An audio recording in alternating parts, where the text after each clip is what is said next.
Okay.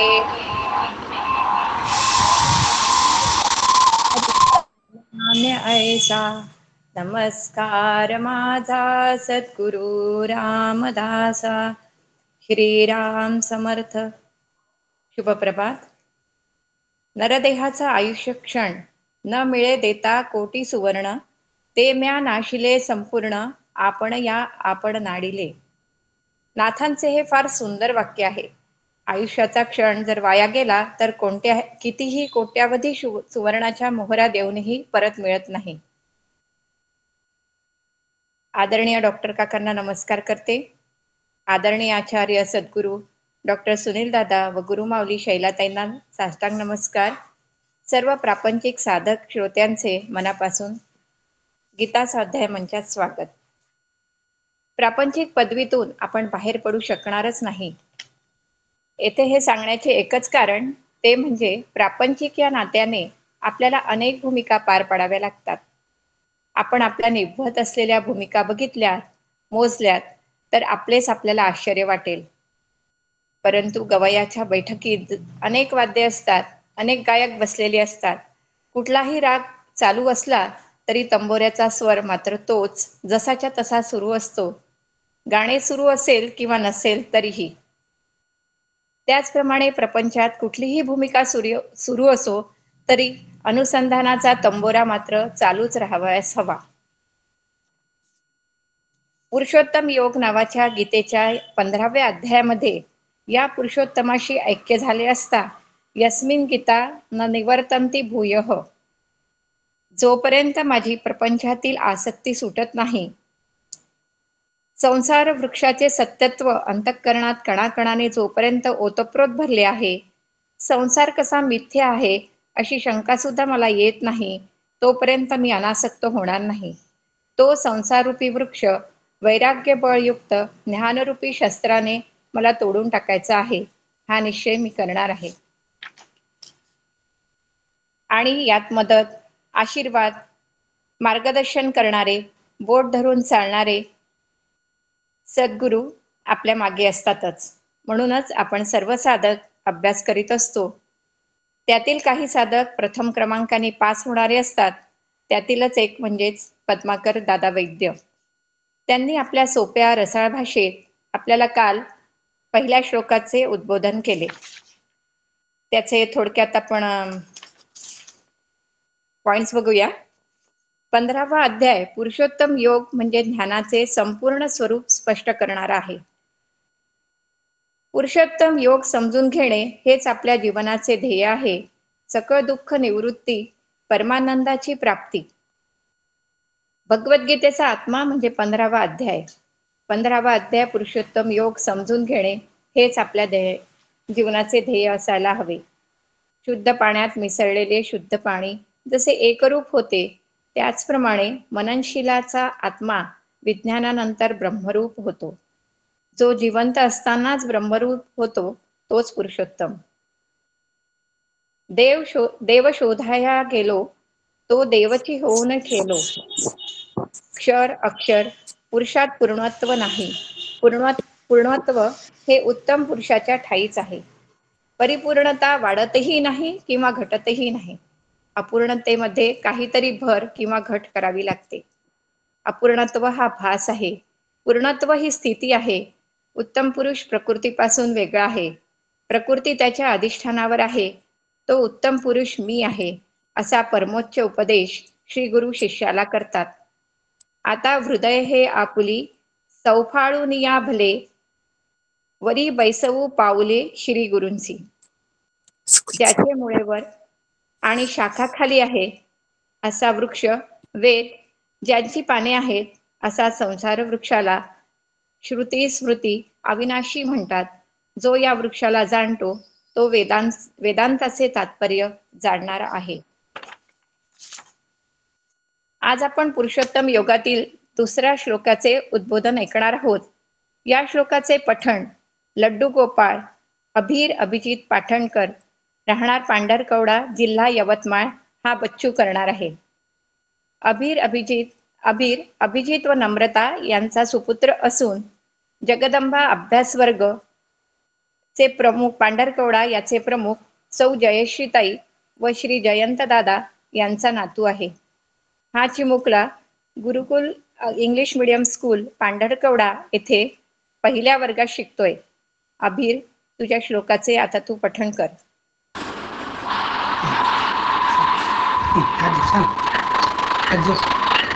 आवाज येतो बोल ना. आवाज येतोय का?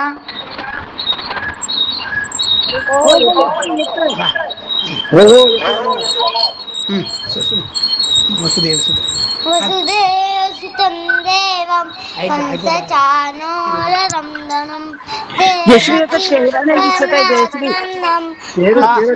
वंदे जगद्गुरु.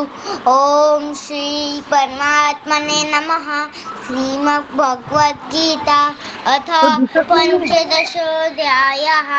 श्री भगवानुवाच ऊर्ध्वमूलमधःशाखम् अश्वत्थं प्राहुरव्ययम् छन्दांसि पर्णानि न्यस्तं वेदस वेदवित् अधश्चोर्ध्वं प्रस्तातस्य शाखा गुणप्रबुद्धा विषयप्रवालाः अधश्च मूलान् यंसन्तताने कर्मानुबन्धीन मनुष्यलोक निर्माणमोहा इतसङ्गदोषा अध्यात्मनित्या निगुप्ततामः वन्दे विमुक्ता सुखदुःखसज्ञे गच्छन्तमूढाः पद्मं वेद्यत् न तद्भासते सूर्यो न च शाङ्को न पावकः यद्गत्वा नयन्ते तद्धामं परमं मम ममेवांशो जीवलोके जीवभूत सनातनः. मनश्चष्ट इन्द्रियाणि प्रकृति सायुर्गच्छति शरीरं यद्वात्मोति यस्याप्युत्क्रामतीश्वरः गुरुैतवैत संयाति वायुर्गन्नावियाशयात् श्रोत्रं चक्षुस्पर्शनं च रसनं घ्राणमेव च अधिष्ठाय मनश्चाय विषयानुपसेयते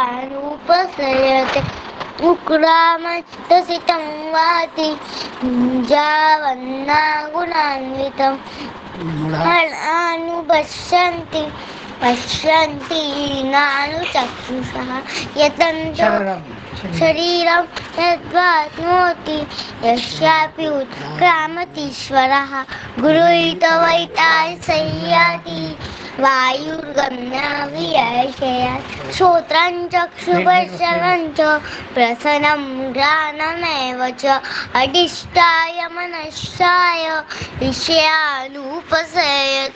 उक्रामन्तसितं वाति मुञ्जावन्नागुणान्वितं मूलानानुपश्यन्ति पश्यन्ति नानुचक्षुषः यतन्तो योगिनः शयनं तस्यात्मनेवस्थितं नितन्तो कृतात्मानो नैनं पश्यन्ति चित्तगतं तेजो यदा आदित्यगतं तेजो जगद्भासतेऽखिलं नश्यन्मसि यज्ञाग्नौ तत्तेजो विद्धिमावतं कामाविश्य च भूतानि धारयाम्युजमोचसा कृष्णानि वसति सर्वा सोमो मूर्धा रसात्मका अहं वैश्वानरो भूत्वा नामदेवार्चितः प्राणापान समायुक्त प्रचारण्य चतुर्विधं सर्वस्तचां मुनिसन्दविष्टो मत्तस्मृति नानहं पूर्णञ्च वेदैश्च सर्वे त्वमेव विद्दो वेदान्तकृत्वे विदेव चाहं ममाविमो पुरुषौ लोके शरय च यस्य सर्वाणि भूतानि कूटस्थो शरौष्यते उत्तमं पुरुषोत्तमं परमात्मेतु दारुता लोक प्रमेयाविश्य विभर्त वैश्वरा शरमतीतोऽहम् अक्षरादपि चोत्तमः ततोऽस्मि लोके वेदे च प्रतितः पुरुषोत्तमः मामेव सम्मुद्धो जानाति पुरुषोत्तमं स सर्वेत्वजिति मां सर्वभावेन भारत शास्त्रम् इदमुक्तं मया नघ एतत् भूत्वा कृतकृत्यश्च भारत ॐ श्रीमद्भगवद्गीतासु उपनिषत्सु ब्रह्मविद्याया योगशास्त्रे श्रीभगवान् पुरुषोत्तमो योगो नाम पञ्चदशोऽध्यायः। गोपाल कृष्ण भगवान की जय। शब्बास बाळा, छान म्हटलं. एकदम छान म्हटलं. खूप छान बोलली. असं कोण ते काय Children are थंडावा like गेला whatever falls on them. एक म्हणजे ओल्यामातीसारखी मुले असतात, त्यांना आकार देणाऱ्या शिल्पकाराचे कसब मात्र पणाला लागते. पुन्हा एकदा खूप खूप अभिनंदन आणि खूप खूप कौतुक. विश्वासच वाटत नाही 6 वर्षाचा मुलगा इतकी अस्खलित गीता म्हणतो आहे. 15वा अध्याय तुझा पाठ आहे बेटा, खूप छान. आई बाबा आणि आजी आजोबांचे तुला घडवण्याच्या प्रयत्नांचे तू सार्थक करशील ही आम्हाला आशीर्वाद आहे. हाच आम्हाला विश्वास आहे आणि आमच्या सर्वांकडून आशीर्वाद आहे. अभिर, तुला आजी आजोबांकडून मिळालेल्या अध्यात्माचे आणि ही तर या छोट्या बाळकाची आजच्या श्लोकाचे उद्बोधन करण्याची संधी पांडे यांना मिळाली. त्यांचा थोडक्यात परिचय असा आहे. आदरणीय वासंतीताई पांडे यांचे सध्या पुसद येथे वास्तव्य असून त्या आचार्य डॉक्टर सुनील दादांच्या अनुग्रहित आहेत. धडाडीचे व्यक्तिमत्व असलेल्या वासंतीताई पुसद येथे आदरणीय सौ शैलाताईंच्या मार्गदर्शनाखाली मनोबोधाचे अभ्यासवर्ग घेत असतात. त्यांच्या या कार्यात त्यांना त्यांचे पती श्री चंद्रशेखरजी पांडे यांची साथ आहे. त्यांचा अधिक परिचय आपणास त्यांच्या उद्बोधनातून दिसून येईलच. मी त्यांना विनंती करते की त्यांनी आपल्या उद्बोधनास सुरुवात करावी. रामकृष्ण हरी. रामकृष्ण हरी म्हणताई नमस्कार करतो. ओम पूर्णमद पूर्णमिदं पूर्णात् पूर्णमुदच्यते पूर्णस्य पूर्णमादाय पूर्णमेवावशिष्यते. ओम शांती शांती शांती. सदाशिवसमारंभां शङ्कराचार्यमध्यमाम् अस्मदाचार्यपर्यन्तां वन्दे गुरुपरम्परां वन्दे गुरुपरम्परां. सद्गुरुनाथ महाराज की जय. कृष्णाय वासुदेवाय हरये परमात्मने प्रणतक्लेशनाशाय गोविंदाय नमो नमः. परमपूज्य परम आदरणीय प्रातस्मरणीय डॉक्टर श्रीकृष्ण दत्तात्रय देशमुख उपाख्य डॉक्टर काका, माझे श्रीगुरु आचार्य डॉक्टर सुनील काका लुले आणि गुरुमाऊली शैलाजाताई लुले यांच्या चरणी साष्टांग नमस्कार करते, साष्टांग वंदन करते. आणि श्रोते, आपण जगदीशाची मूर्ती आहात, माझे प्रेरणास्थान आहे. मी आपणालाही साष्टांग नमस्कार करते. आणि आजचा 15वा अध्यायाचा पठण करणारा अभीर, त्याच्या त्या निरागस आणि भगवंत म्हणतात तसा अभीर अनघ निष्पाप अशा त्याच्या वाणीतून आज आपण 15वा अध्याय ऐकला. असं वाटलं प्रत्यक्ष भगवंतच बोलतायत. त्यालाही मी साष्टांग नमस्कार करते. आणि जयश्रीताई आणि जयराम दादा आणि त्याचे आई बाबा यांच्याही चरणी मी साष्टांग नमस्कार करते. आणि आजच्या आपल्या दुसऱ्या श्लोकाला चिंतनाला आपण प्रारंभ करू. पण त्याआधी काल पद्माकर दादांनी आपल्याला पुरुषोत्तम म्हणजे काय आणि पहिला श्लोक याचा अभ्यास करून असं विवेचन केलेलं आहे.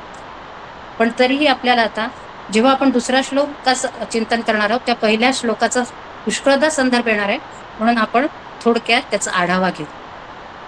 पूज्यपाद स्वामी विद्यारण्य म्हणतात, अंतःपूर्ण बहिःपूर्ण पूर्ण कुंभ इवार्णवे, अंतःशून्य बहिःशून्य शून्य कुंभ इवांबरे. या श्लोकात विद्यारण्यांनी पूर्णतेचं स्वरूप दृष्टांताने सांगितलं. एखादा कुंभ जर सागरामध्ये बुडवला तर तो हळूहळू अंतरंगामधून काठोकाठ भरतो. नव्हे त्याच्या आत बाहेर खाली वरती सर्व बाजूंनी तो पाण्याने पूर्णपणे आवृत्त होतो. थोडक्यात तो कुंभ सर्व बाजूने पाण्याने व्याप्त झाल्यामुळे त्याला पूर्ण कुंभ म्हणतात. पूर्णत्व हेच कुंभाचे स्वरूप होते. कुंभाला सकृतदर्शनी आपण बघितलं तर एक विशिष्ट आकार असतो, त्यामुळे रूपाने त्याला आपोआप मर्यादा येते. जेव्हा नामरूप येतं तेव्हा मर्यादा येतातच, परंतु महासागर मात्र स्वभावतः अंतर्बाह्य परिपूर्ण असतो. सागरामध्ये नद्या सर्व बाजूंनी लाखो गॅलन पाणी टाकत असतात, ओतत असतात अक्षरशः, तरी सागर कधी आपली मर्यादा ओलांडत नाही. आणि उन्हाळ्यात नद्या आटल्या तरीही सागरातलं पाणी कमी होत नाही, सागराचा क्षय होत नाही. असा हा सागर अथांग, अपार, विशाल आणि अंतर्बाह्य परिपूर्ण आहे. अशा परिपूर्ण अथांग सागरामध्ये एक छोटासा रीता कुंभ बुडवला तर कुंभ जरी सागरापासून भिन्न असला तरी सुद्धा बुडवल्यानंतर मात्र सागरच जणू काही त्या कुंभाचा ठाव घेतो. सागरच त्या कुंभाला अंतर्बाह्य व्याप्त करून स्वतःच्या स्वरूपाने पूर्ण करतो, जसं सद्गुरू आपल्याला करतात.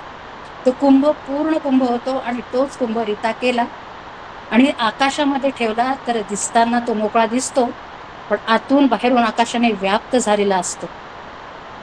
ही जशी त्या रित्या कुंभाची किंवा पाण्यात बुडवलेल्या कुंभाची अवस्था असते, तीच पूर्णतेची अवस्था आहे. पूर्णता ही बहिरंगाने अनुभवला येणारी स्थिती नाही किंवा विश्वामध्ये जगतामध्ये अनुभवाला येणारी गोष्ट नाही. आपण बाहेर जर पूर्णता शोधली आपल्या तर ती आपल्याला गवसणार नाही. जगातील प्रत्येक गोष्टीला मर्यादा आहे, कारण नामरूप आहे आणि प्रकृतीने निर्मित केलेल्या, ईश्वराने निर्मित केली आहे. जिथे मर्यादा असते तिथे पूर्णत्व नसते. म्हणजे पूर्णत्व म्हणजे व्यापकता, अमर्यादता. पूर्वत्व म्हणजेच पुरुषोत्तम होय. पुरुषोत्तम म्हणजे एक शरीर नाही किंवा व्यक्ती नाही, तर ती एक स्थिती आहे आणि त्या स्थितीच्या प्राप्तीनेच, त्या स्थितीपर्यंत पोहोचल्यानंतरच मनुष्याचे जीवन पूर्ण होते. म्हणून प्रत्येक जीवाची ओढ पूर्णतेकडे आहे. पूर्णता हेच जीवनाचं अंतिम साध्य आहे, तुमच्या माझ्या सगळ्यांच्या जीवनाचं. शरीराचा मृत्यू हा शेवट नाही, तर पूर्णतेमध्ये एकरूप होणं हाच शेवट आहे. शरीर पडण्यापूर्वी ती पूर्णता मिळवणं हेच आपलं मानवी जीवनाचं प्रयोजन आहे, हेच आपल्या जीवनाची इति कर्तव्यता आहे. या 15व्या अध्यायात भगवंतांना आपल्या भक्तांना आणि आवडत्या अनघ असलेल्या अशा अर्जुन शिष्याला आपल्या स्वरूपाप्रमाणे बनवण्याची इच्छा असल्यामुळे भगवंतांनी स्वतःचं गूढ रहस्य प्रगट करून स्वतःचं संपूर्ण स्वरूप प्रगट केलं आहे. म्हणून याला पुरुषोत्तम योग म्हटलंय. या अध्यायात भगवंतांनी संपूर्ण गीताशास्त्राचं सारच प्रतिपादन केलेलं आहे. ब्रह्म सत्य जगन्मिथ्या जीवो ब्रह्मेव नापरः. सच्चिदानंद परब्रह्म हेच शाश्वत असून दृश्यरूप असलेलं हे नामरूपात्मक जगत मिथ्या आहे आणि जीव हाच परब्रह्म स्वरूप आहे. हेच अद्वैत ज्ञान सर्व शास्त्राचं सार आहे. हे रहस्य या अध्यायामध्ये भगवंतांनी प्रगट केलेलं असल्यामुळे हा अध्याय स्वतःच परिपूर्ण आहे. भगवंतांनी आणि आचार्यांनी सुद्धा 15व्या अध्यायाला शास्त्र म्हटलंय. प्रयोजन एक संबंधम अशेषार्थ प्रतिपादकम अशी शास्त्र या शब्दाची परिभाषा आहे. याचा अर्थ असा की त्याचं एक प्रयोजन असतं, म्हणजे शास्त्राचं एक प्रयोजन असतं, ध्येय असतं, उद्दिष्ट असतं. तसं वेदांतातील हे जे गीताशास्त्र आहे याचं एक प्रयोजन आहे आणि ते म्हणजे मोक्ष. प्रयोजन एक संबंध. आता अशेषार्थ प्रतिपादकम, शेष म्हणजे शिल्लक राहणं, पूर्ण, पण अशेष म्हणजे शिल्लक काहीही न राहणं. म्हणजेच मोक्षासाठी लागणारे जेवढे विषय जेवढी माहिती पाहिजे त्या सर्व विषयांचं वर्णन या अध्यायात भगवंतांनी केलं आहे. एकही विषय शिल्लक ठेवलेला नाही, म्हणजे सांगायचा बाकी ठेवलेला नाही. म्हणूनच म्हणतात प्रयोजन एक संबंधम अशेषार्थ प्रतिपादकम. गीता महात्म्यात सुद्धा म्हटलं आहे की गीताशास्त्रमिदं पुण्यम यः पठेत प्रयत पुन्हा पुन्हा. असं पवित्र असं हे गीताशास्त्र आहे. गीतेचं एक प्रयोजन आहे, मुक्ती, मोक्ष. आणि मोक्ष मिळवण्यासाठी जे काही आवश्यक आहे ते या गीतेच्या 700 श्लोकांमध्ये आहे. म्हणून गीता काय आहे? शास्त्रम. त्यातही भगवंतांनी 15व्या अध्यायाला शास्त्र म्हटलं आहे. इति गुह्यतमं शास्त्रम इदमुक्तम मया नघ. अनघ अशा अर्जुनाला, निष्पाप अशा अर्जुनाला सांगितलेलं आहे भगवंतांनी. या अध्यायाचा हा अध्यायाचा शेवटला श्लोक आहे. म्हणजे शास्त्राचे जेवढे विषय आहेत ते भगवंतांनी 15व्या अध्यायात सांगितले आहेत. म्हणून हा अध्याय फार महत्वाचा आहे. सर्व वेदांत सार उपनिषदांचं सार भगवद्गीतेमध्ये आणि भगवद्गीतेचं सार 15व्या अध्यायात आहे. भगवंतांनी गीतेच्या 2ऱ्या अध्यायापासून अशोचानन वशोचस्तम पासून गीताच्या प्रवचनाला, गीता सांगायला अर्जुनाला सुरुवात केली आहे. आणि इथून भगवंतांनी एवढे होते सांगायला सुरुवात केली. आणि 15व्या अध्यायापर्यंत मोक्षासाठी लागणारे जेवढे विषय सांगायचे होते तेवढे सगळेच भगवंतांनी 15व्या अध्यायापर्यंत सांगितलेले आहे. म्हणून संत म्हणतात की गीता 15व्या अध्यायात पूर्ण होते. मग 16, 17 आणि 18 अध्याय काय आहेत? तर म्हणतात ते परिशिष्ट म्हणजे उरलेले विषय जोडलेली पुरवणी असते. त्याप्रमाणे हे 2 अध्याय आहेत, 16वा आणि 17वा. आणि 18वा अध्याय उपसंहाराचा आहे. 15वा अध्याय शास्त्रात जेवढे विषय आहेत तेवढे सांगितले आहेत, म्हणून त्याला म्हणतात शास्त्र. या 15व्या अध्यायात भगवंतांनी ईश्वराचं वर्णन केलेलं आहे, जीवाचं वर्णन आहे, जीवाचं बंधन कसं आहे, मुक्ती कशी आहे, संसाराचं वर्णन आहे. म्हणून याला शास्त्र म्हणतात. मोक्ष विचार, सृष्टी विचार, साधन विचार, ईश्वर विचार, जीव विचार असे सगळे विचार भगवंतांनी या अध्यायात सांगितलेले आहेत. आता या अध्यायाचं वैशिष्ट्य काय आहे? तर आतापर्यंत अनेक वेळा अर्जुनानं प्रश्न विचारला किंवा भगवंतांनी मागल्या अध्यायात एखादं संदिग्ध असं विधान केलं आणि त्यासाठी जर अर्जुनाला काही शंका असेल तर अर्जुनाने ती विचारायला भगवंतांनी पुढला अध्याय सांगितला. पण 15व्या अध्यायाचं तसं नाही आहे. 15वा अध्याय भगवंतांनी पुढील अध्यायाला प्रारंभ केला आहे. परंतु पूर्णतः हेच भगवंताचं स्वरूप आहे. ते कसं प्राप्त करायचं याचं रहस्य अर्जुनाने प्रश्न न विचारता, भगवान शंकराचार्य म्हणतात अर्जुनेन अपृष्टम अपि, अर्जुनाने न विचारता सुद्धा स्वतः आपले स्वतःचे पुरुषोत्तम स्वरूप भगवंतांनी या अध्यायात प्रगट केलं आहे.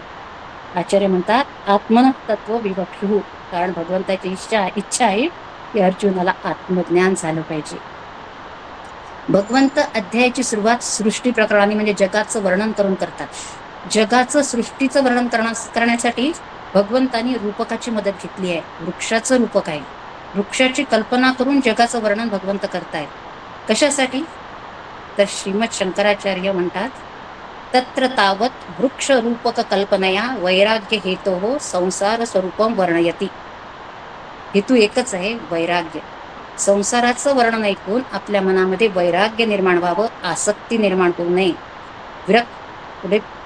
म्हणून भगवंतांनी इथे आपल्याला याचं वृक्षाचं रूप करून वर्णन केलेलं आहे. आणि पुढे आचार्य म्हणतात विरक्तसे ही संसारात भगवत तत्वज्ञाने अधिकारो न अन्यस्य इति. म्हणजे कारण संसारातून विरक्त झालेला पुरुषच भगवत तत्व जाणण्याचा अधिकारी आहे. म्हणजे जो पूर्णतः वैराग्य आहे, आणि वैराग्य कसं असावं? विवेकपूर्ण वैराग्य. त्यालाच ह्या पुरुषोत्तमपदी पोहोचण्याचा अधिकार आहे, असं आचार्य या इथे सांगतायत आपल्याला. म्हणजे ज्याच्या अंतःकरणात वैराग्य आहे त्यालाच ज्ञान होत असतं. इतरांना म्हणजे जे आसक्त आहे त्यांना हा अधिकार नाही. म्हणून वैराग्य हेतू संसार स्वरूपम वर्णयति. आता भगवंत अध्यायाला सुरुवात करतात आणि पहिला श्लोक भगवंत सांगतात आहे, संसार वृक्षाचं वर्णन करतायत.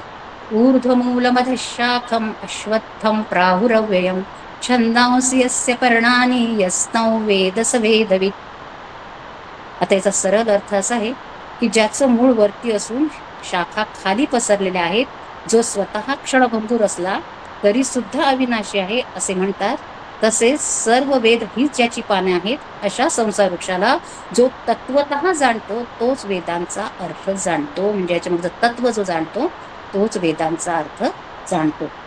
ज्या संसार वृक्षाचं म्हणजे दृश्य जगताचं भगवंत वर्णन करतायत तो ऊर्ध्वमूलम अधशाखम आहे. आता इथे आपल्याला समजून घ्यायचं आहे, येथे ऊर्ध्वचा अर्थ अथवा तात्पर्य वर असा नाही आणि अधचा अर्थ अथवा तात्पर्य खाली असा नाही. ऊर्ध्व म्हणजे सगळ्यांचं परमोच्च कारण आणि अधक म्हणजे त्या परमोच्च कारणाचा अभिव्यक्त भाव म्हणजेच त्या कारणाचं कार्य. ते कारण म्हणजे जे नियामक असतं, जे अधिष्ठान असतं, जे अधिष्ठान असतं त्याला वर म्हणतात, जे सूक्ष्म असतं त्याला वर म्हणतात. असं जे सूक्ष्म तत्व आहे ब्रह्म नावाचं त्यावर हा संसार वृक्ष अध्यस्त आहे. आचार्य म्हणतात कालतः सूक्ष्मत्वात कारणत्वात नित्यत्वात महत्वात च ऊर्ध्वम. म्हणजे या संसाराचं जे मूळ आहे जे ब्रह्म आहे ते कसं आहे, कालापेक्षाही सूक्ष्म, सगळ्यांचं कारण, नित्य आणि महान आहे, त्याला म्हणतात ऊर्ध्वम. ब्रह्म अव्यक्त माया शक्तिमत तद मूलम. परब्रह्म परमात्मा ज्याच्यात माया अव्यक्त आहे आणि मग त्या मायेद्वारे संपूर्ण सृष्टीची निर्मिती करतो अशा परब्रह्माला उच्च म्हटलं आहे. म्हणजे मायेच्या साह्याने तो या सगळ्या दृश्य जगताची निर्माण करतो, त्याला ऊर्ध्वम उच्चते. ते ब्रह्मच या संसार वृक्षाचं मूळ आहे, तद्मूलम. आता ऊर्ध्वमूल अधशाखम. अधशाखम आचार्य म्हणतात महदहंकार तन्मात्राद्वय शाखा इव. महत्तम म्हणजे अंतःकरण, अहंकार, पंचतन्मात्रा, पंचमहाभूत ही जी 24 तत्व आहे या सगळ्या खालच्या शाखा आहेत, अधशाखा आहेत. अधशाखा याचा अर्थ आहे सगळं कसं आहे, परब्रह्म सूक्ष्म आहे ते वर आहे, त्याला वर म्हणतात. आणि मग त्या मानाने जेव्हा या मायेमुळे ईश्वराने निर्माण केलेल्या या ज्या शाखा आहेत त्या कशा आहेत, मग तर खालच्या शाखा आहेत, अधशाखा आहेत. त्या अधशाखा याचा अर्थ आहे सगळं कसं आहे, स्थूल स्थूल स्थूल आहे सगळं. परमात्माच्या दृष्टीने हे सगळं स्थूल आहे, म्हणजे कारण सूक्ष्म आहे, म्हणजे कार्य कसं आहे, स्थूल आहे. असं याचा अधशाखा या शब्दाचा अर्थ इथे या श्लोकात आहे. आता पुढे म्हटलंय अश्वत्थ. ऊर्ध्वमूल मध्यशाखम अश्वत्थम. आता अश्वत्थ हा संसार वृक्ष कसा आहे, अश्वत्थ. आचार्य वर्णन करतात न श्व अपि स्थाता इति अश्वत्थः. श्व म्हणजे उद्या, स्थाता म्हणजे स्थिर आणि न म्हणजे नाही. उद्यापर्यंत सुद्धा तो स्थिर राहत नाही, म्हणजे जो अखंड सतत बदलत असतो, जो अस्थिर चंचल आहे. त्यासाठी माऊलींनी आपल्या ज्ञानेश्वरीमध्ये बरीच उदाहरणं दिलेली आहेत. आणि माऊली म्हणतात आकाशात ढग येतात, त्यांचा रंग प्रत्येक क्षणाला बदलतो. कमलपत्रावर पाण्याचा थेंब कसा अस्थिर असतो किंवा व्याकुळ माणसाचं मन कसं चंचल असतं, तसा हा अश्वत्थ वृक्ष आहे. तैसेची ययाची स्थिती नासत जाय क्षणक्षणाप्रती, म्हणून यया ते म्हणती अश्वत्थुहा. त्याचप्रमाणे या संसाराची स्थिती आहे, दर क्षणी नाशवान आहे, दर क्षणी यात बदल होत आहे, म्हणून याला म्हणतात अश्वत्थ. न श्व अपि स्थाता इथे अश्वत्थः. आणखीन तो कसा आहे, तम क्षण प्रध्वस्तीनं. अश्वत्थ वृक्ष कसा आहे, क्षणभंगूर. असाच जर संसार वृक्ष अश्वत्थ आहे, तो नेहमी राहीलच असं नाही, कारण तो क्षणभंगूर आहे. अश्वत्थ याला पिंपळ वृक्ष पण म्हणतात. भगवंतांनी आपल्या विभूती युगामध्ये सांगितलं आहे की वृक्षामध्ये मी अश्वत्थ आहे, कारण आणि याला पिंपळ असं, अश्वत्थ म्हणजे पिंपळ असं आपण अर्थ घेऊया. तर पिंपळाला दृश्य फळ नसतं आणि फळ असल्याशिवाय नवीन झाड निर्माण होईल का, दृश्य नाही. फळ आहे पण ते कसं आहे, दृश्य नाही. तर पिंपळाला दृश्य फळ नाही, म्हणून त्याला निरफळ म्हणतात. तर दृश्य जगत सुद्धा निरफळ आहे. या दृश्य जगत म्हणजे हा संसार, दृश्य जगत निरफळ, याच्यातून आपल्याला कुठलंही फळ मिळणार नाही असं भगवंताला इथे आपल्याला सांगायचं आहे. तर आणि पुढे कसं आहे, ऊर्ध्वमूल मध्यशाखम अश्वत्थम प्राहुरव्ययम. आता हा कसा आहे, पुढे म्हणताय की अव्यय आहे. तथयंती अव्ययम. असा जो क्षणभंगूर अश्वत्थ वृक्ष आहे त्याला अव्यय म्हणतात. हा संसार वृक्ष अधिष्ठानावर अध्यस्त आहे. अध्यस्त म्हणजे सतासत विलक्षण. नाही म्हटलं तर आहे आणि आहे म्हटलं तर संतांच्या दृष्टीने नाही. याचा अर्थ हा अश्वत्थ वृक्ष अव्यय आहे, अविनाशी आहे. हे अज्ञान असेपर्यंत वाटतं, म्हणजे अज्ञान असताना वाटतं, म्हणजे अज्ञान असेपर्यंत तो अव्यय आहे. आणि ज्ञान झाल्यानंतर संसार वृक्ष अव्यय नाही, अविनाशी नाही. आता पुढे आहे छंदांसी यस्य पर्णानी. ऋग्वेद, यजुर्वेद, अथर्ववेद हे चारही वेद जे आहेत त्यांच्या ज्या रुचा आहेत ती ह्या संसार वृक्षाची पानं आहेत. आचार्य म्हणतात यथा वृक्षस्य परिरक्षणार्थानी पर्णानी तथा वेदास संसार वृक्ष परिरक्षणार्था धर्मांधरतत हेतुफल प्रकाशनार्थत्वात. आता याचं असं आहे की ज्याप्रमाणे वृक्षाची पाने वृक्षाला सर्व बाजूंनी आवरण घालून वृक्षाचं रक्षण, पोषण, वर्धन करतात, अगदी त्याचप्रमाणे वेद हे आपल्या जीवनाचं पोषणही करतात आणि रक्षणही करतात. तुमच्या आमच्या जीवनाचं रक्षण करता, पोषण करता कोणी असेल तर वेदांच्या आज्ञा आहे. याचा दुसरा अर्थ असा होतो, वेदांच्या आज्ञा जर आम्ही प्रमाण मानल्या, जसं वेदात सांगितलं तशी जर आम्ही वाटचाल केली तर आमचं कल्याण होणार आहे, पोषण होणार आहे, रक्षण सुद्धा होणार आहे. रक्षण आणि पोषण वेदांच्या आज्ञा पाळण्यावरती अवलंबून आहे. आता आपल्याला माहित आहे वेद त्रिकांड आहेत. वेदामध्ये 3 कांड आहेत, कर्म, उपासना आणि ज्ञान. आता ज्ञान म्हणजे वेदांत, याचा आपण उपनिषद, आपल्याला त्याचा बराच विस्तार झाला आहे, आपण त्याचा अभ्यासही करतो आहे आणि त्याचं श्रवण करायचं आहे. आता पुढे 2 कांड जी आहेत आपली, कर्म आणि उपासना. मग आता ती काय झालं की आपण त्या वेदांमध्ये सांगितले त्याप्रमाणे आचरण करू शकत नाही. तर मग त्याच्यासाठी काय करायचं? आपले काका म्हणतात की आपल्या संतांनी आपल्याला, आपण हिंदीत म्हणतात निचोड, तर त्या सगळ्याचा आपल्याला निचोड काढून दिलेला आहे आणि संत वाङ्मयातून आपण त्याचा अभ्यास करायचा आहे, तसं आचरणात आणायचं आहे. जसं आपल्याला तुकाराम महाराज म्हणतात की वेद अनंत बोलीला अर्था इतुकासी साधीला विठोबासी शरण जावे निजनिष्ठे नाम घ्यावे. उपासना कशी करावी सरळ सार काढून दिला आहे. ही वेदाचाच अर्थ अमासीचं ठावे असं म्हणतात, इतरांनी वावा भारत. तर आपण आता त्याचा निचोड जर घेतला तर आपल्याला कळतं की आपण तसं त्याचं अनुसरण करावं.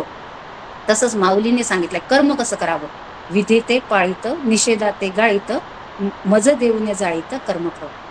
म्हणजे वेदांमध्ये जसं सांगितलंय विधी त्याप्रमाणे कर्म करावं, ज्याचा निषेध सांगितला आहे ते करूच नाही आणि केलेलं कर्म भगवंताला अर्पण करावं, त्याचं कर्तृत्व आपल्याकडे घेऊ नये, अशा प्रकारे आपण कर्म करावं. असं आपल्याला वेदांचा जर आपण आज्ञा पाळल्या तर आपलं रक्षण होणार आहे. हा संसार वृक्ष कसा आहे, अविद्यायुक्त मायेतून निर्माण झालेला असल्यामुळे तो मायाकारी आहे. माया स्वतःच मिथ्या आहे, कल्पित असल्यामुळे तिला स्वतःची स्वतंत्र सत्ता नाही. तर ती परब्रह्माच्या सत्तेने सत्तावान होऊन परब्रह्मामध्येच अस्तित्वात असते. मायेमधून हा संसार वृक्ष निर्माण झाला तर त्याला सुद्धा स्वतंत्र सत्ता असणार नाही. ज्याप्रमाणे तरंग, बुडबुडे, फेस यांना स्वतःची स्वतंत्र सत्ता नसून पाण्याच्या सत्तेने सत्तावान होऊन पाण्यामध्येच त्यांचं अस्तित्व असते, तसं मायेचं ब्रह्मामध्ये अस्तित्व आहे, तिला स्वतःचं अस्तित्व नाही. त्याचप्रमाणे अव्यक्तापासून स्थूलापर्यंत असणारा हा संसार वृक्ष परब्रह्माच्या अधिष्ठानाने सत्तावान होऊन परब्रह्मामध्येच अस्तित्वात आहे. म्हणूनच ब्रह्मसत्य जगन्मिथ्या जीवो ब्रह्मेव नापरहा असं म्हटलंय. सर्व खलविदम ब्रह्म हे विश्व ब्रह्मरूप आहे. याचा अर्थ संसार वृक्ष कल्पित असून परब्रह्म हेच शाश्वत सत्य आहे.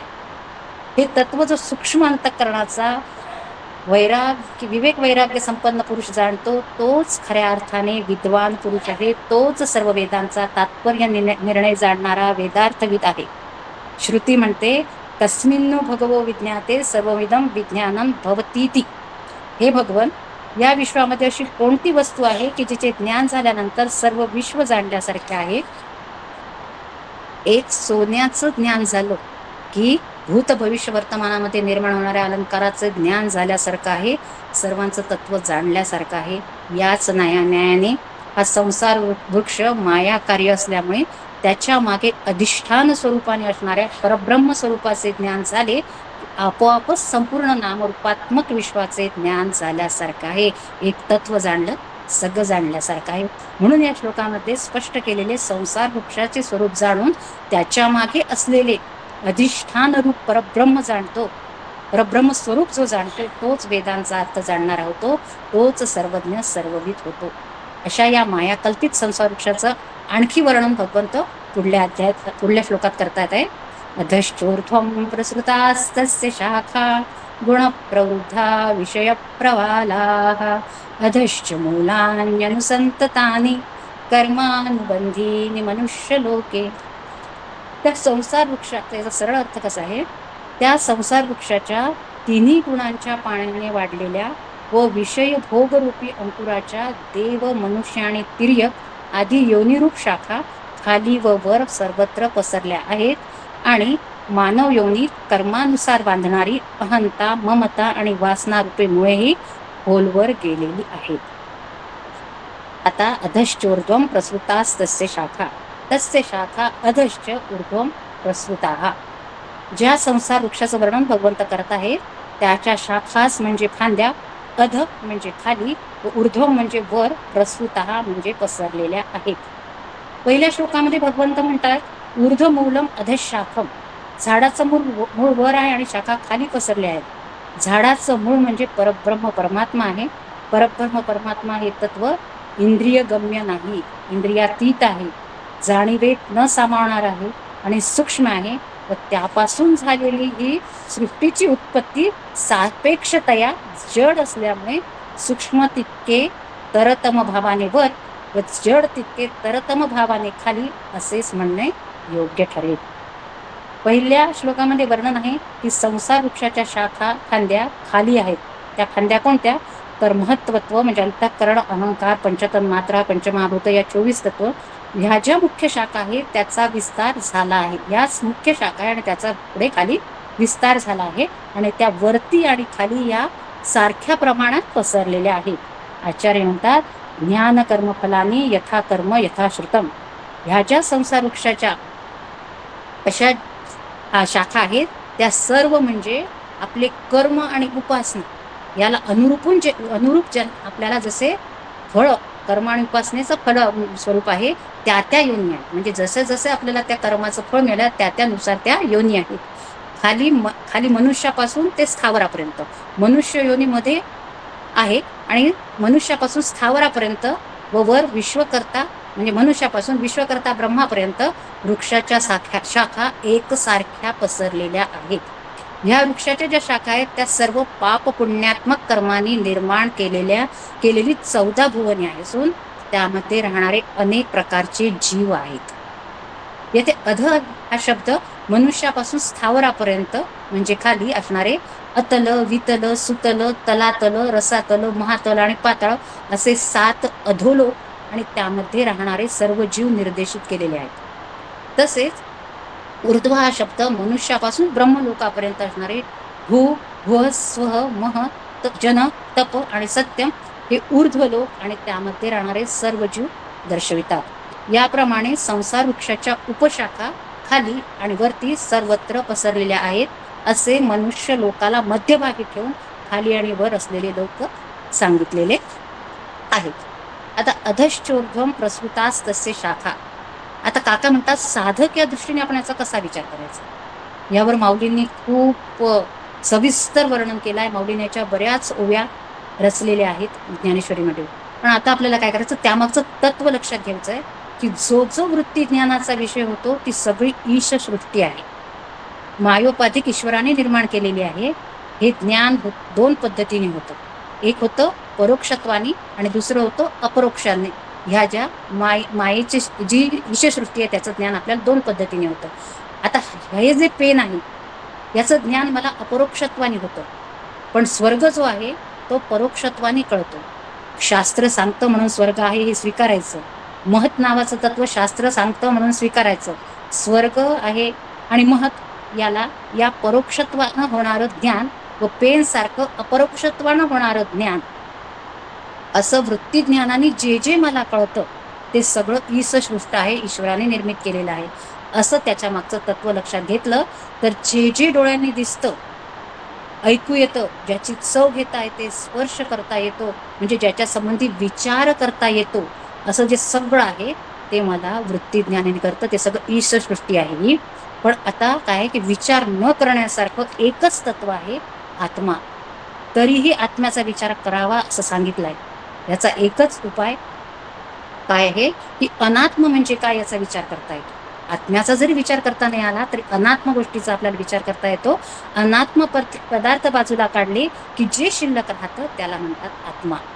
अशा प्रकारे आत्मा अनात्म विचार करता येतो. आत्मा विचार संभवत नाही. का संभवत नाही आता हे जरा आपल्याला सूक्ष्मतेने समजून घ्यायचं आहे की आत्मविचार संभवत नाही कारण तो मनाने करायचा असतो. आणि आपल्याला केनोपनिषद सांगतं यन मनसा न मनुते येनाहुर मनोमतम, म्हणजे आत्म्याचे मनाने मनन करता येत नाही.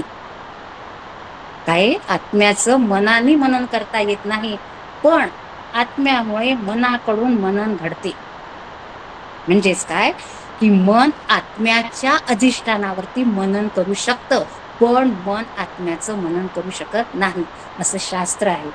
आत्मानात्म विचार हे शास्त्र आहे. त्यामध्ये सर्व अनात्म वस्तू ईसृष्ट आहेत.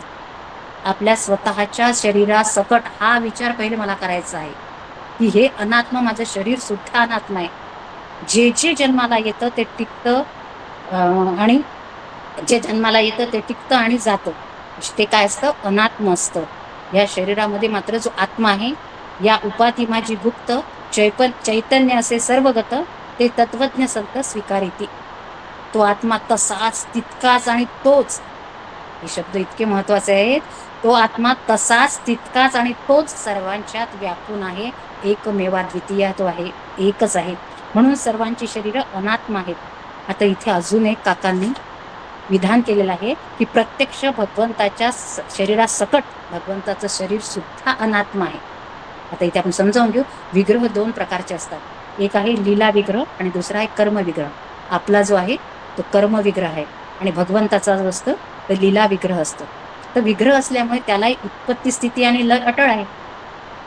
शरीर कुणाचंही असो, ते भगवंताचं की अवताराचं असो, ते कसं असं अनात्म आहे कारण त्याला उत्पत्ती स्थिती आणि लय आहे. या पद्धतीने जर विचार केला तर प्रत्येक ईसृष्ट माईक असते, मिथ्या असतो आणि अनात्म असतो.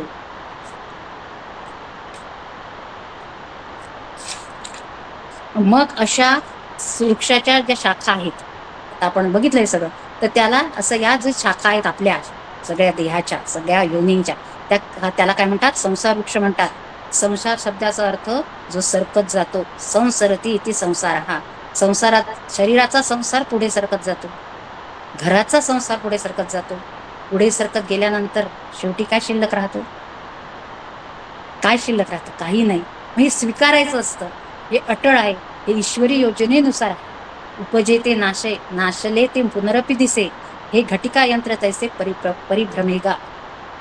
परमपूज्य काका म्हणतात नाशले पुनरपी दिसे, त्यात आपण सापडायचं नाही. आता इथून पुढे जन्माला यायचं नाही. उपजे ते नाशे हे बरोबर आहे कारण सृष्टीचं चक्र आहे, सृष्टीचा नियम आहे. अशा पद्धतीनं मी साधक या नात्याने या संसार वृक्षाचा केलेला विचार माझ्यासाठी फार उपयोगी होतो. मग तो संसार वृक्ष मिथ्या आहे हे लक्षात येतं. नाशले ते पुनरपी दिसे, यात सापडायचं नसेल तर परमपूज्य काका म्हणतात तसं काळ काम वेगाचा विचार करावा लागेल.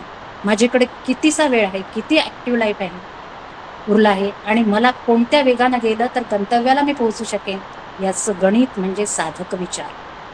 करावी तातडी परमार्थाची, याची देही याची डोळा, भोगी जे मुक्तीचा सोहळा, तरी वैराग्याची या तातावेळा कासे नावी, अशी आग्रही वृत्ती साधकाची असावी.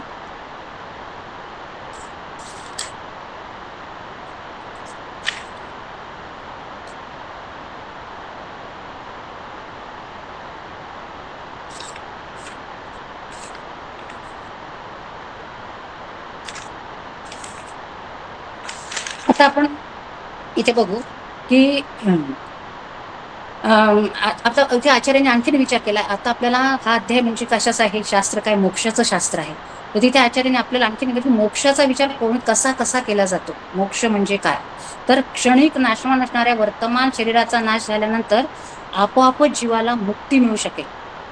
कारण शरीर आहे तोपर्यंत संसार आहे. शरीर संपलं की आपोआपच शरीराबरोबर संसार संपतो. तर मुक्तीसाठी पुरुषार्थाची गरज काय? असं जर कोणी म्हणत असेल तर असं म्हणणारे लोक हे स्थूल बुद्धीचे आहेत, अदूरदृष्टीचे आहे असं आचार्य म्हणतात. आणि अशा स्थूल बुद्धीच्या लोकांना फक्त वर्तमान शरीर आणि त्याची दुःखे दिसतात, परंतु त्यांनी भूतकाळात म्हणजे या जन्माच्या आधीच्या अनंत जन्मांमध्ये केलेली कर्मे दिसत नाहीत. वर्तमान जन्मच हा पहिला आणि शेवटचा जन्म नसून यापूर्वी जीवाने अनेक जन्म घेतलेले आहेत. या सर्व जीवांच्या मध्ये आपण चित्रविचित्र नाना तऱ्हेची निरनिराळी फळं देणारी अनंत पाप पुण्यात्मक फळं देणारी संचित कर्म आपल्या गाठी आहेत. ती सगळी संचित कर्म भोगल्याशिवाय संचित कर्माचा क्षय होत नाही. नाभुक्तम क्षीयते कर्म, या नयाने कर्माचे फळ भोगल्याशिवाय कर्माचा क्षय होत नाही. वर्तमान देहाचा क्षय झाला तरी संचित कर्माचा क्षय होत नाही, तर फक्त प्रारब्ध कर्माचा क्षय होतो. त्यामुळे संचित कर्मानुरूप स्थावरापासून ब्रह्मलोकापर्यंत त्या त्या स्थानामध्ये त्या त्या प्रकारची कर्मानुरूप शरीर म्हणजे योनी निर्माण केली जातात आणि प्रत्येक जीव त्या शरीरांच्या मधून कर्माचे फळ अनंत काळपर्यंत उपभोगत असतो. त्यामुळे वर्तमान शरीराचा नाश म्हणजे मोक्ष नाही हे सिद्ध होतं. आता इथे आपण थोडक्यात अगदी क्रियमाण कर्म, संचित कर्म आणि प्रारब्ध कर्म काय याचं अगदी एकेका वाक्यात बघू. क्रियमाण कर्म म्हणजे आपण या आता वर्तमान जीवनामध्ये जी जी काही कर्म करतो आहे, चांगली वाईट म्हणा, जी काही कर्म आपल्या हातून घडत आहेत तिला क्रियमाण कर्म असं म्हणतात. आणि ही जी क्रियमाण कर्म आहे ही कधी लगेचच फलद्रूप होत नाही, तर ती आपल्या संचितामध्ये जमा होतात. आणि जेव्हा आपण पुन्हा जन्म घेतो किंवा आपला पुन्हा आपण येतो तेव्हा त्या संचितामधली जी फलद्रूप झालेली कर्म असतात तेवढीच आणि तितकीच घेऊन आपल्याला नवीन जन्म मिळतो. आणि ते म्हणजे आणि तेवढीच भोगण्यापुरती त्याला म्हणतात प्रारब्ध कर्म. म्हणजे संचित कर्मामधून जी फलद्रूप झालेली कर्म असतात तिला म्हणतात प्रारब्ध कर्म. तर आता यावर शंका अशी येईल की संचित कर्म असेपर्यंत मोक्ष प्राप्त होणार नसेल तर प्रत्येक जन्मामध्ये त्यातील काही कर्म भोगून संपवले तर केव्हा ना केव्हा तरी त्या कर्मांचा शेवट होईल आणि आपल्याला काय होईल, मुक्ती मिळेल आणि जीवनाला आपोआप मोक्ष प्राप्त होईल. त्यासाठी स्वतंत्र पुरुषार्थाची काय गरज आहे. परंतु हे सुद्धा युक्तिसंगत नाही. याचे कारण प्रारब्ध कर्मानुसार जीवाला वर्तमान शरीर प्राप्त होते, परंतु त्या शरीरामध्ये तो फक्त प्रारब्ध कर्मच भोगत राहतो असे नाही, तर तो स्वतःच्या पुरुषार्थाने अधिक प्रयत्नाने नवीन नवीन कर्म करीत असतो आणि त्याप्रमाणे ती कर्मे फलोन्मुख होईपर्यंत संचित कर्मामध्ये साठवली जातात. त्यामुळे संचित कर्म कधीच संपत नाही, तर ते सतत वाढतच असते. इतकंच नव्हे तर प्रत्येक जीव स्वतःच्या गुणाच्या साह्याने स्वतःच त्याचं पोषणही करीत असतो. याचा परिणाम म्हणजे संसार कधीही न संपणारा असून तो अनंत काळपर्यंत चालणार आहे. यासाठी त्याचं वर्णन करताना भगवान येथे गुणप्रवृत्ता विषय प्रवाला असं म्हणतात. गुणप्रवृत्ता हा संसार वृक्षाचं पोषण सत्व रज तम या 3 गुणांनी होते व तो सतत फोफावत असतो. त्रिगुणांच्या कार्यप्रवणतेमुळे प्रधान प्रकृती जी ईश्वरी अव्यक्त माया जी ब्रह्मामध्ये असते, अव्यक्त अवस्थेमध्ये ती अभिव्यक्त होते व तिचा हा सृष्टीचा संसार पुरुषाच्या म्हणजे ब्रह्माच्या साक्षीने चालू करते. या संसार रूपी अश्वत्थ वृक्षाच्या मुळाशी या त्रिगुणांचं जलसिंचन झाले नसतं तर या सृष्टीची परंपरा चालूच राहिली नसती. या त्रिगुणांच्या प्रेरणेमुळे सर्व जीव कर्मप्रवृत्त होत असतात व त्यांच्याकडून सत्वरजात्मक कर्म घडते. पाप पुण्यात्मक कर्म आणि गुणांचं सतत पोषण ते करीत असतात. हे कर्मच जीवाला अनेक योनी जन्म घ्यायला लावते व या योनिरूप शाखा फोफावू लागतात. हा संसार वृक्ष वाढतच राहतो. गुणासक्ती हेच या श्रेष्ठ कनिष्ठ चांगल्या वाईट अशा अनेक योनीमधून जीवांच्या होणाऱ्या परिभ्रमणाचं कारण आहे. ऊर्ध्वं गच्छति सत्वस्था मध्ये तिष्ठन्ति राजसः जगन्य गुणवृत्तिस्था अधो गच्छन्ति तामसः. आपण आपल्या देहत्यागानंतर आपली काय गती होते जसं याच्यात सांगितलंय भगवंतांनी की सत्वगुणामध्ये स्थिर झालेले ऊर्ध्व लोकांना जातात तर रजोगुणांमध्ये दृढ झालेले मनुष्य लोकाला प्राप्त होतात. रजोगुण प्रधान म्हणजे कर्मप्रधान मनुष्यालाच केवळ कर्माचा अधिकार आहे आणि निकृष्ट वृत्तीच्या तमोगुणांमध्ये स्थिर झालेले अधोयोनीला तिर्यक योनीला प्राप्त होतात. तिर्यक योनी शब्दाचा शास्त्रीय अर्थ असा होतो की ज्यांच्या मृत्यूनंतर त्यांच्या शरीरावर कोणताही शास्त्रीय विधी केला जात नाही त्याला तिर्यक योनी म्हणतात. काका त्याला म्हणतात कुत्तेची मौत. आता पुढे आहे विषय प्रवाला. प्रवाल म्हणजे अंकुर. आणि त्यामुळे थोडंसं अजून त्रिगुणांबद्दल बघू की 18व्या अध्यायात भगवंत त्रिगुणाचे वर्णन करतात. त्रिगुणांमधून एकही जीव मुक्त नाही. न तदस्ति पृथिव्यां वा दिवी देवेषु वा पुनः सत्वं प्रकृतीजैर्मुक्ते यदेभिः स्यात् त्रिभिर्गुणैः. पृथ्वीवर, स्वर्गामध्ये किंवा देवांच्या मध्ये असा एकही जीव नाही की जो या प्रकृतीच्या त्रिगुणांमधून मुक्त आहे. हे संपूर्ण विश्व, दृश्य जगत, विश्वामध्ये निर्माण झालेले सर्व विषय, अगदी जाणीवपूर्वक ऐकण्यासारखा मुद्दा आहे. विश्वामध्ये झालेले सर्व विषय आणि विषयांना उपभोगण्यासाठी जन्माला आलेले सर्व जीव प्रकृतीच्या त्रिगुणांच्या मधून निर्माण झालेले असल्यामुळे सर्वच त्रिगुणांचे कार्य आहे. त्यामुळे हे तीनही गुण विश्वामध्ये आणि सर्व जीवांच्या मध्ये स्वभावताच अनुस्यूत आहेत. मग तो जीव पृथ्वीवरील असो, स्वर्गामधील असो किंवा देवदेवता असोत, प्रत्येकामध्ये हे तीनही गुण कमी जास्त फरकाने आहेतच. या गुणांच्यामुळेच मनात निर्माण होणारे संकल्प, विकल्प, सद्गुण, दुर्गुण, कर्ता, कर्म, ज्ञान, त्याग वगैरे मध्ये भेद निर्माण होतात.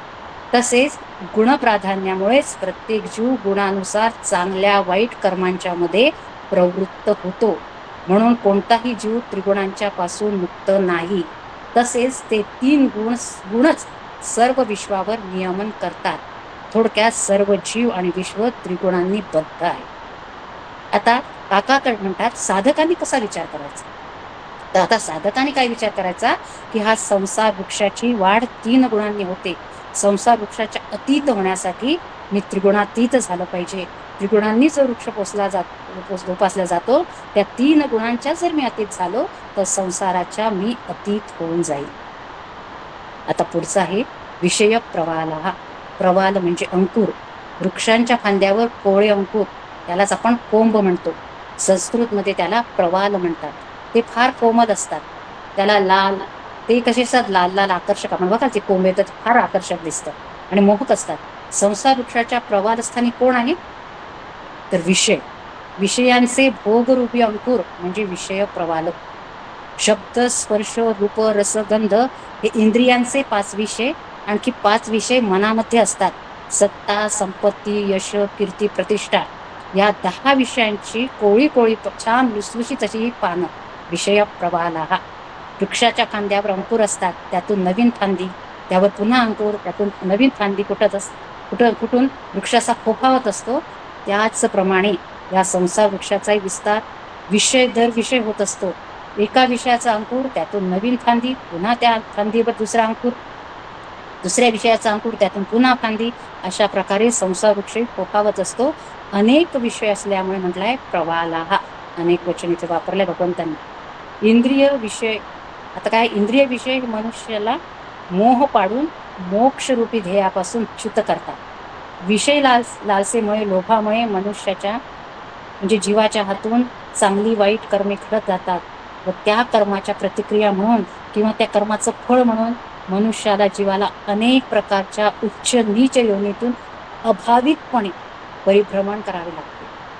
कारण विषयाची आसक्ती माणसामध्ये आवड आणि निवड निर्माण करते व त्यामुळे विषय भोगवृत्ती हेच जीवनाचं ध्येय होतं, जीवाचं ध्येय होतं. जीवनाचं नाही, जीवाचं ध्येय बनते. मग मनुष्य स्वार्थ प्रेरित होऊन स्वतःच्याच फायद्या तोट्यांचा विचार करीत राहतो. ह्या विचारात घडून गेल्यामुळे त्याच्याकडून साहजिकच पाप पुण्यात्मक कर्म घडते. ह्या कर्मचक्रातून मग तो कधीच सुटण्याची सुतराम शक्यता नसते. कारण कर्म व कर्माची प्रतिक्रिया याचाच अर्थ कर्मातून कर्मफलाची उत्पत्ती व त्या कर्मफलातून पुन्हा कर्मबीजाची उत्पत्ती ही सृष्टीक्रमाप्रमाणे किंवा सृष्टी नियमाप्रमाणे अविरत होतच राहते. तेव्हा इंद्रिय, भोगविषय आणि मनातील भोगविषय हे जणू काय या संसार वृक्षाला नवीन नवीन फुटत राहणारे धुमारेच होते. कारण त्यांच्याच आसक्तीने मनुष्य म्हणजे जीव कर्मबंधनात सापडून ध्येयच्युत होतो. आता साधकाने कसा विचार करायचा काका म्हणतात. शब्द, स्पर्श, रूप, रस, गंध हे इंद्रियांचे 5 विषय आणि सत्ता, संपत्ती, यश, कीर्ती, प्रतिष्ठा हे मनाचे 5 विषय. हे जे 10 विषय आहेत ते नेहमी जगामध्ये असतात. विषयी जीव आतमध्ये असतो. आता सगळे विषय जगामध्ये असतील, जग म्हणजे संसार वृक्ष असेल, संसार वृक्ष मिथ्या असेल तर विषय कसे असतील असा विचार करायचा. म्हणजे विषय मिथ्या. आता जीवही मिथ्या, विषयही मिथ्या, मग भोगही मिथ्या आहेत. याचा अर्थ असा होतो, या विषयात मला भोग देण्याचं, सुख देण्याचं सामर्थ्य नाही. ह्या विषयांच्या निमित्ताने आत्मसुख प्रकट होतं, म्हणून मला विषयामध्ये सुख आहे असं वाटतं. जेव्हा आपण विषयाचा उपभोग घेतो ना, तेव्हा ते कशाच्या अधिष्ठानावर घेतो? आत्म्याच्या अनुष्ठानावर घेतो, आणि म्हणून मला सुख लागतं. विषयातून मला सुख मिळत नाही. सुख आहे असं वाटतं. असे जे सगळे विषय शास्त्राप्रमाणे उत्पन्न होणारे, आणि हे कसे आहेत? शास्त्राप्रमाणे उत्पन्न होणारे, टिकणारे आणि संपणारे आहेत. त्यातलं सुख हे उत्पन्न होतं, काही काळ टिकतं आणि संपून जातं. हे जे असतं ते मिथ्या असतं. शाश्वत सुख कोणतं? आत्मसुख. असा विचार साधकाने करावं आणि विषयामध्ये अडकू नये असं काका म्हणतात. आता पुढे आहे, अधश्च मूलान्यनुसंततानी कर्मानुबंधीनी मनुष्य लोके. पहिल्या श्लोकात अश्वत्थ वृक्षाचं मुख्य मूळ एकच आहे, व ते म्हणजे ब्रह्म हो असं सांगितलं. पण या प्रस्तुत श्लोकात अधश्च मूलानी अनुसंततानी याची आणखी पाळेमुळे खाली खाली परंपरेने पसरत गेलेली आहेत असं स्पष्ट विधान केलेलं आहे. ही पारंब्यासारखी निर्माण होणारी खोलवर गेलेली मुळं म्हणजे मनुष्याच्या अंतःकरणात अहम मम भावामुळे सुप्त आणि गुप्त असणाऱ्या विषय वासना आहेत. कर्मानुबंधीनी म्हणजे कर्माने माणसं बांधून टाकलेली आहेत. अशी काही खोलवर गेलेली मुळं आहेत की जी कर्मांना अनुसरून बांधून टाकणारे आहेत. अहंता, ममता, वासना ही ती मुळं आहेत. ह्या जगाशी आम्ही कशाने बांधलेलं, जखडला होतो? या संसार वृक्षाच्या जगाचा त्या कशामुळे जखडला आहे? आम्ही कसा विचार करतो? त्या संसार वृक्षाचा जगाचा एक भाग मी आहे असं आम्हाला वाटतं. अविभाज्य घटक आहे असं वाटतं. ते कशामुळे वाटतं? त्याचं एकच कारण आहे, हे संसार वृक्षाचं जे अधिष्ठान आहे, ऊर्ध्वमूळ म्हणजे ब्रह्म, त्या ब्रह्मासंबंधी आम्हाला ज्ञान नसतं. ब्रह्माबद्दलच्या अज्ञानामुळे आम्ही स्वतःला संसार वृक्षाचा एक घटक आहोत असं आम्हाला वाटतं. मग मी म्हणजे कोण? संसार वृक्षाचा मी एक घटक आहे असं जेव्हा मला वाटतं, तेव्हा मी म्हणजे मी हा शब्द शरीराला, अंतःकरणाला, प्राणाला धरून आपण वापरतो. पण इथेच आपली गल्लत होते. आणि मी जो आहे खरा आत्मरूप, त्याचा या तिघांशी म्हणजे शरीर, अंतःकरण आणि प्राण यांच्याशी काहीही संबंध नाही. तो आत्मरूप जो मी आहे तो या शरीराशी असंगत्वाने राहतो. असंगोयम पुरुषः. म्हणून संसार वृक्षाला बांधून टाकणाऱ्या ज्या गोष्टी आहेत, अहंता, ममता आणि वासना, ह्या त्या तीन गोष्टी आम्हाला बांधून टाकतात. ही मुळं आहेत संसार वृक्षाची. वासनेचं मूळ, अहंतेचं मूळ आणि ममतेचं मूळ. संसार वृक्षाचा विचार करताना या तीनांचा जर विचार केला नाही तर संसार वृक्षाचा विचार वरवरचा राहील. म्हणून हे बांधून ठेवणाऱ्या तीन गोष्टी आपल्या नसाव्यात. हा विचारून अहंकार सांडीजे, मग अस्तीच वस्तू होईजे, तरी आपली स्वस्ती सहजे आपणच केली. माऊली म्हणते, अहंता तुझी तुची शोधून पाहिजे, समर्थ म्हणते. आता अहंतेचा परिणाम म्हणून देहाशी तादात्म्य निर्माण होतं. मी असं शरीराला धरून माझी बुद्धी असं भोकत राहिलं तर शरीराशी तादात्म्य अधिकाधिक दृढ आणि घट्ट होत जातं. हे तादात्म्य कमी करायचं असेल तर मनोबुद्धी अहंकार चित्ताने नाहम नच प्राणसज्ञो नवै पंचवायुर अहम निर्विकल्पो निराकार रूपो चिदानंद रूपम शिवोहम शिवोहम असं वैचारिक चिंतनात सतत सुरू ठेवायला हवं. अहंतेने शरीराशी बांधलं जाणं, ममतेने दृश्य जगताशी बांधला जातो. देहावरतीही ममत्व असतं. देहापासून सुरू झालेली ममता पुढे पुढे विस्तार पावते आणि मग माझी मुलं, नातेवाईक, पै पाहुणे, मैत्रमैत्रिणी इकडे ती ममता जाते. मग पुढे जाऊन ती ममता माझं घर, माझी गाडी येथवर विस्तार पावते. घर माझं आहे, गाडी माझी आहे, व्यावहारिक दृष्टीने माझी मालकी असणारच आहे आणि ती असावी. मालकी आणि ममता मात्र या दोन गोष्टी वेगळ्या आहेत. व्यवहारात मालकी असलीच पाहिजे, त्याशिवाय व्यवहार चालणार नाही. परंतु चालणार नाही, पण मालकी असते म्हणून ममत्व असलंच पाहिजे असा नियम नाही. अहंता, ममता, वासना ही मुळं आहेत. ही मुळं वरच्या वर खांद्या छाटून नाहीशी होत नाहीत. मुळात सकट सगळं गेलं पाहिजे. म्हणजे संसार वृक्ष छेदायचा असेल तर मुळं छेदली पाहिजेत. ज्याची मुळं छेदायची आहेत तो संसार वृक्ष तरी सत्य आहे का? तसा संसारू हा विरा रुख नाही साचोकारा मा उन्मळून दरारा काहीसा तरी. मला ज्ञानेश्वर महाराज प्रश्न विचारतात इथे की तैसा संसारू हा विरा रुख नाही साचोकारा. रुख म्हणजे वृक्ष आणि साचोकारा म्हणजे सत्य. म्हणजे हा संसार वृक्ष सत्य नाही, म्हणजे त्रिकालाबाधित सत्य नाही. उत्पन्न होतो, टिकतो आणि जातो मग तो संसार वृक्ष मुळातच नाही, त्याची मुळं छेदणं आम्हाला वाटतं तेवढं कठीण नाही. मग तो सत्य आहे असं ज्या ज्या कारणाने वाटतं ती सगळी कारणं म्हणजे अज्ञान अविद्या दूर केली तर संसार वृक्ष सत्य नाही आपल्याला कळतं. मग सातत्यानं ऐकत राहिलं पाहिजे. संसार मिथ्या आहे. का मिथ्या आहे? कारण पंचभौतिक आहे, पंचमहाभूतांनी बनलेला आहे. जे जे पंचभौतिक असतं ते ते अचेतन असतं, जे जे अचेतन असतं ते ते त्रिकालाबाधित नसतं. मग हे अचेतन चेतनावर आधारलेलं आहे, अध्यस्त आहे. ते चेतन फक्त सत्य असतं. ते चेतन फक्त सत्य आहे आणि बाकी सत्य नाही. तत्कथनम तत्श्रवणम तत्वचनम हा विचार समजून घ्यायचा व त्याचा सतत पाठपुरावा करायचा. हे साधनेचं फार सुंदर स्वरूप आहे. जे जाणून घेतलं आहे, समजून घेतलं आहे, ऐकलेलं आहे त्याचा पाठपुरावा करीत राहावा. परमपूज्य काका म्हणतात की व्यावहारिक गोष्टीमध्ये ती पूर्ण होईपर्यंत पाठपुरावा केल्याशिवाय सोडत नाही. कारण त्यात आपला स्वार्थ असतो. व्यवहारात आपण जितक्या हिरिरीनं पाठपुरावा करतो तितकाच जे जे मी ऐकलेलं असतं वाचलेलं असतं त्याचाही पाठपुरावा तितक्याच हिरिरीनं कसोशीनं करावा लागतो.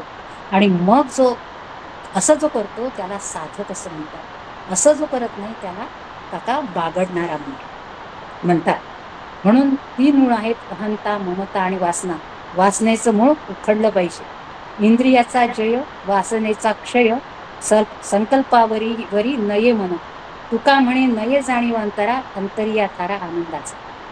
वासनेचं मूळ असतं. वासनेचं मूळ गेलं तर म्हणजे अहंता ममता गेली तर या संसार वृक्षाचा माझ्या पुरता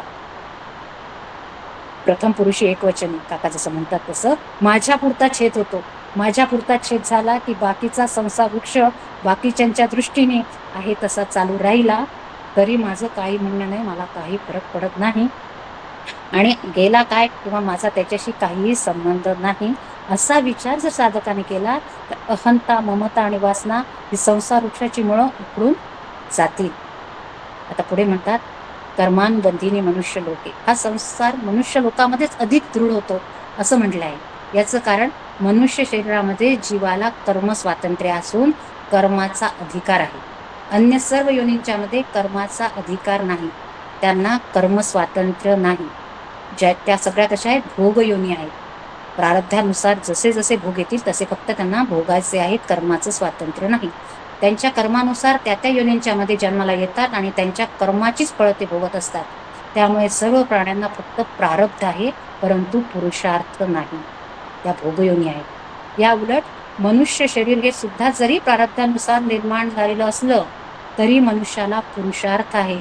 याचं कारण मनुष्य शरीरामध्ये ज्ञानशक्ती, इच्छाशक्ती आणि क्रियाशक्ती अशा 3 दुर्लभ शक्ती प्राप्त झालेल्या आहेत.